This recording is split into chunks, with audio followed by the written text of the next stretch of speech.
Nisan ayının gelmesiyle birlikte artık geleneksel hale gelen Mevlid-i Nebi etkinlikleri bugün Van'da yapılmaktadır. Maşallah çok geniş katılımlı bir program, çok güzel bir program icra ediliyor. Bu tür programların özellikle bu zamanda yaşadığımız bu dönemde anlamı bizler için daha da büyük bir önem arz etmektedir. Her zamankinden daha fazla Muhammed Aleyhisselatü Vesselam'ın nuruna, rehberliğine insanlığın ihtiyacı var.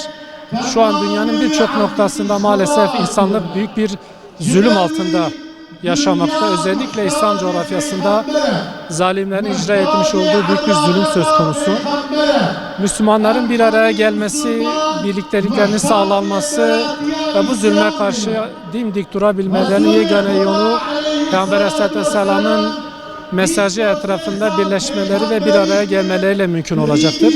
İşte bu tür etkinlikler inşallah bu şuurun, bu bilincin tekrar canlanması, tekrar bu şuurun bütün dünyada bir meşale şeklinde insanların önünü aydınlatması noktasında önemli programlar olarak ben telakki ediyorum.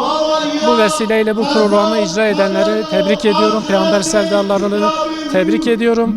Buraya katılan bütün halkımızı da tebrik ediyoruz. İnşallah bu tür programlar İslam ümmetinin bütün insanlığın kurtuluşuna vesile olur. Bu tür programların sürekli yapılmasında ana fikir şu olmalı: bize Gazze'yi hatırlatmalı, bize Filistin'i, bize mazlumları hatırlatmalı.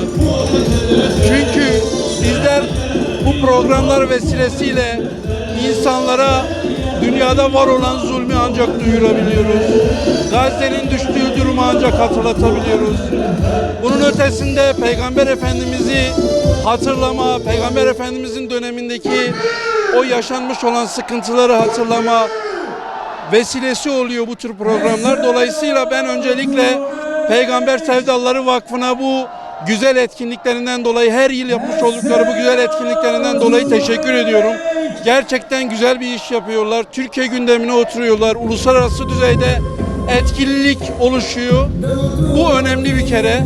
Onun için diğer vakıflarımızın, derneklerimizin, sivil toplum kuruluşlarımızın bu bilinçlendirme hareketlerini mutlaka zaman zaman yapmaları gerekiyor.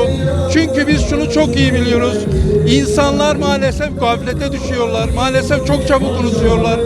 Bu tür programlar o insanları ayaklandırma, bilinçlendirme vesilesi de olmuş oluyor. Onun için ben bu tür programları çok önemli buluyorum, çok önemsiyorum. Sadece bu yönüyle de bakmamak lazım. Bütün sivil toplum kuruluşu temsilcilerinin, liderlerinin, başkanlarının da bu programlara icabet etmesi de çok önemli. Çünkü arkalarında bulunan kitleyi bu anlamda bu tür güzel etkinliklere ulaştırmış oluyorlar, bilinçlendiriyorlar. Dolayısıyla ben Peygamber Sevdaları Vakfı'na tekrardan teşekkür ediyorum. Gayeş Mevlidi daima sağıya hayata peygamber de kalbime Müslümana da.